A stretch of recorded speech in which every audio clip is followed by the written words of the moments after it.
رب العالمین والعاقبۃ للمتقین والصلاة والسلام علی اشرف الانبیاء والمرسلین وعلی آلہ الطیبین الطاہرین واصحابہ الاکرمین واولیاء امتہ اجمعین اما بعد۔ معزز و مکرم سامعین و ناظرین اکرام، ماہ ربیع الثانی اور اس ماہ ربیع الثانی کی 18 تاریخ سلطان المشائخ خواجہ خواجگاں سرکار عالم پناہی نظام الدین اولیاء محبوب الہی رضی اللہ تعالیٰ عنہ عرس شریف کی تاریخ، اسی مناسبت سے محبوب الہی کے حالات و تعلیمات کا نورانی سلسلہ آپ کے سامنے پیش کیا جا رہا ہے۔ حضرت شیخ کے عظیم المرتبت کرامات اور واقعات جو ان کے مرید صادق الاعتقاد حضرت شیخ العارفین خواجہ قوام الدین چشتی رحمۃ اللہ تعالی علیہ نے بیان کیے اور ان کے پوتے محمد جمال رحمۃ اللہ علیہ نے اس کو تحریر کیا، اسی نورانی سلسلے کی آج 44ویں حکایت ہے،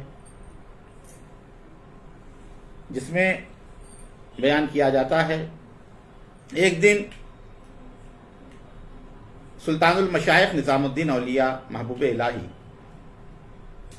شہر میں جا رہے تھے۔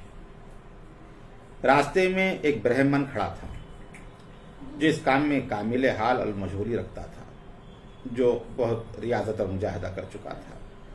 جب اس نے محبوب الہی کو دیکھا تو اللہ جانے اسے کیا دکھائی گیا، وہ بے خود ہو گیا۔ کسی شخص سے پوچھا کہ یہ بزرگ کون ہیں؟ اس نے شیخ کا نام لیا، پھر پوچھا ان کا گھر کہاں ہے؟ اس نے کہا غیاث پور میں۔ پھر اس نے سوچا کہ اس بزرگ سے ملاقات کیسے کی جائے۔ اس خیال سے مولانا یوسف کلا کھیڑی کی خدمت میں آنا جانا شروع کیا۔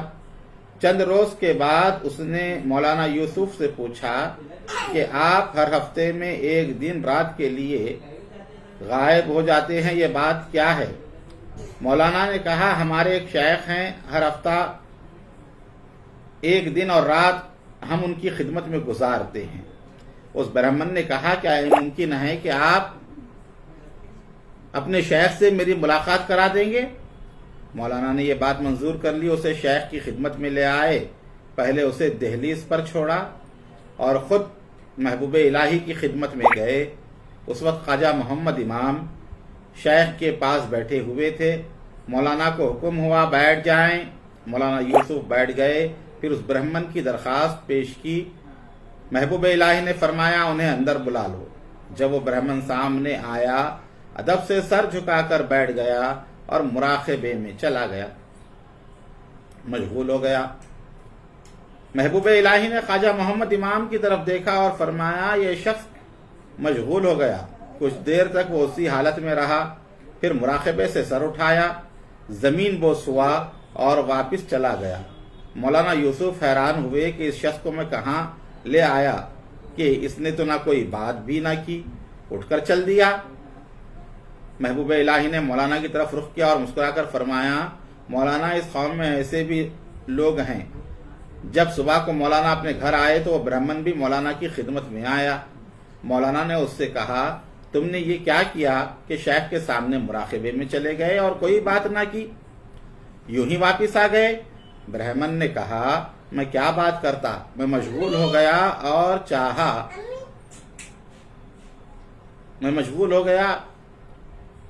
چاہا کہ شیخ کے باطن کو ٹٹولوں کہ یہ کون سی نعمتیں ہیں جو ان کی گفتگو میں ظاہر ہو رہی ہیں۔ میں نے ہر چند کوشش کی مگر راستہ نہ ملا اور کسی جانب سے بھی شیخ کے باطن میں روحانیت میں داخل نہ ہو سکا۔ خدا ہی جانتا ہے کہ شیخ کے باطن میں کون سی نعمتیں ہیں اور ان کو پا لینا کسی انسان کے بس کی بات نہیں۔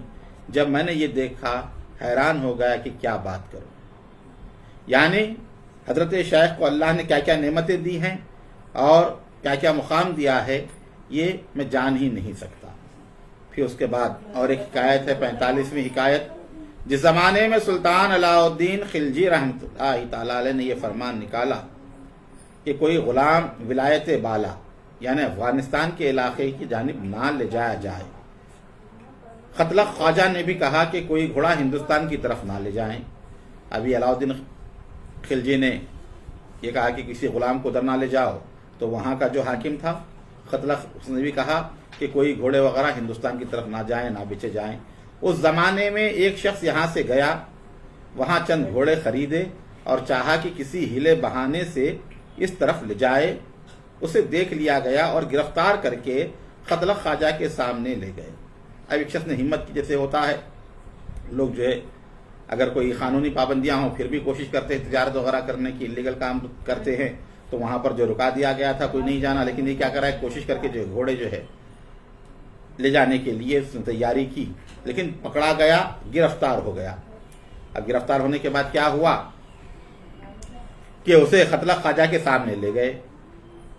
اس وقت اس شخص نے یہ نیت کی جب لے جا رہے تھے پکڑ کر حاکم کے سامنے، اگر میں اس جگہ سے سلامتی کے ساتھ نکل جاؤں گا تو شیخ کی خدمت میں جا کر بیعت توبہ کروں گا۔ شیخ اس وقت آپ میری دستگیری فرمائیے اور مجھے اس ہلاکت سے باہر نکال دیجیے، کیونکہ حکم کی نافرمانی کیا تھا سمجھ گیا، اب تو گرفتار ہو گیا ہوں، اب تو مارا جاؤں گا۔ لہٰذا اس نے محبوب الہی سے استمداد اور مدد طلب کیے، کہا کہ میں جو ہے توبہ کروں گا اور آپ میری دستگیری فرمائیے، اس وقت مجھے بچا لیجئے۔ جب اسے بادشاہ کے سامنے پیش کیا گیا، اس نے کہا آؤ تم کہاں کے ہو؟ اب بادشاہ نے پوچھا کہاں سے آئے ہو؟ کیا تمہیں معلوم نہیں کہ ہم نے حکم دے رکھا ہے کہ کوئی شخص یہاں سے گھوڑے لے کر نہ جائے؟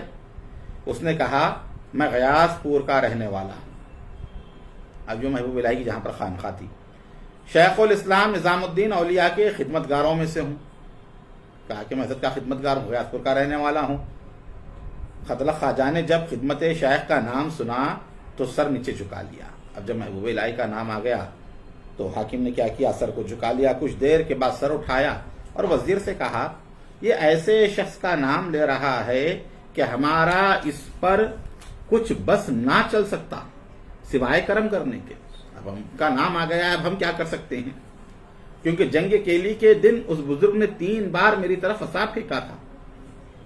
اس وقت میں نے اسے نہیں پکڑا ورنہ سلطان علاء الدین کا لشکر میری فوج کو شکست نہیں دے سکتا تھا. اب اس شخص کے ساتھ کیا معاملہ کیا جائے؟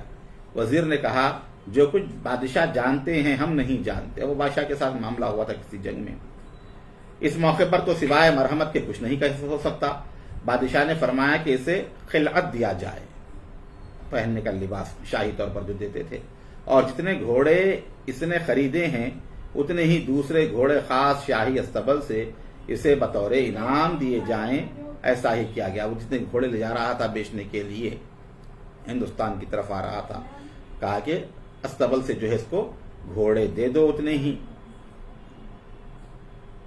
اور اسے خلعت پہنائی گئی اور خطلہ خواجہ کے سامنے لایا گیا. خطلہ خواجہ نے کہا تم نے ایسے شخص کا نام لیا ہے کہ ہم سوائے خلعت و انعام دینے کے اور کچھ نہیں کر سکتے. اب ان کا نام ایسا آ گیا کہ کوئی سزا دے ہی نہیں سکتے ہم تمہیں. اب تم جاؤ، میں نہیں چاہتا کہ دوسری مرتبہ تم ایسا کرو. اب آ گئے ہو، چھوڑ دے رہے ہیں، لیکن دوسری مرتبہ ایسا نہ کرنا. جب تم شیخ کی خدمت میں پہنچو تو ہماری طرف سے زمین پر سر رکھنا اور دعا کی درخواست کرنا، اور ہم نے تمہارے ساتھ جو سلوک کیا ہے وہ شیخ کے سامنے بیان کر دینا. اب اس کو جو خلعت وغیرہ دی گئی، گھوڑے دیے گئے، کہا جب محبوب الہی کے حضور جاؤ یہ تمام چیزیں بیان کرنا، ہماری طرف سے زمین بوسی کرنا، اور ہم نے جو تمہارے ساتھ اچھا سلوک کیا ہے اس کا ذکر حضرت خواجہ کے سامنے ضرور کرنا. جب وہ شخص دہلی آیا تو وہ سب باتیں شیخ کی خدمت میں عرض کی محبوب الہی کے سامنے. محبوب الہی نے تبسم فرمایا اور خاموش رہے، جیسے کہ آپ کا طریقہ تھا. اگر کوئی آپ کے متعلق کچھ بات ہو گفتگو ہوتی تو آپ خاموش بیٹھ جاتے یا تبسم فرماتے. یہ قصہ جب یاران مجلس نے سنا تو اس ٹوہ میں لگ گئے کہ جنگ کیلی کے دن خدمت شیخ کس کام میں مشغول تھے. اب وہ واقعی کی طرف تشویش ہوئی. وہ جنگ کیلی کے دن ہوا کیا تھا؟ بولے جو خطلہ خان کو جو ہے معاملہ پیش آیا، اور شیخ کے پاس اس وقت کون تھا؟ معلوم ہوا کہ اس دن محمود بیاسائی کے سوا شیخ کے پاس کوئی نہیں تھا. وہ جب جنگ تھی اس دن جو ہے صرف محمود بیاسائی جو ہے حضرت محبوب الہی کے پاس تھے. لوگوں نے ان سے سوال کیا. انہوں نے کہا جنگ کے دن شیخ حجرے کے اندر مشغول تھے، کمرے میں اپنے جو ہے عبادت میں لگے ہوئے تھے محبوب الہی، اور میں حاضر تھا. میں نے دیکھا چاشت کے وقت شیخ عصا ہاتھ میں لے کر باہر تشریف لائے اور دک کے کنارے دریا پر کھڑے ہوئے اور 3 بار دریا کی طرف اپنا عصا پھینکا جو واپس آ گئے. 3 مرتبہ آپ عصا ڈالتے ہیں دریا میں، واپس آ جاتا ہے.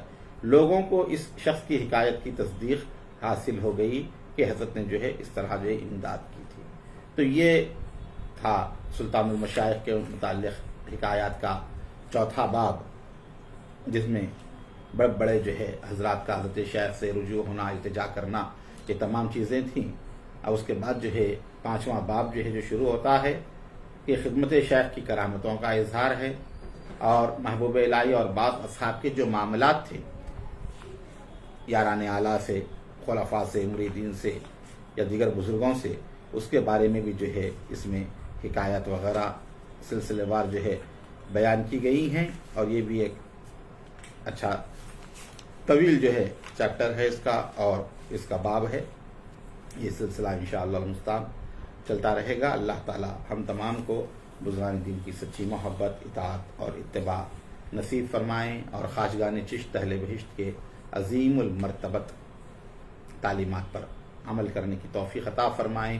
این دعا از من و از جملہ جہاں آمین. بعد الہی تابوت خورشید و ماہی چراغ چشتیاں را روشنائی.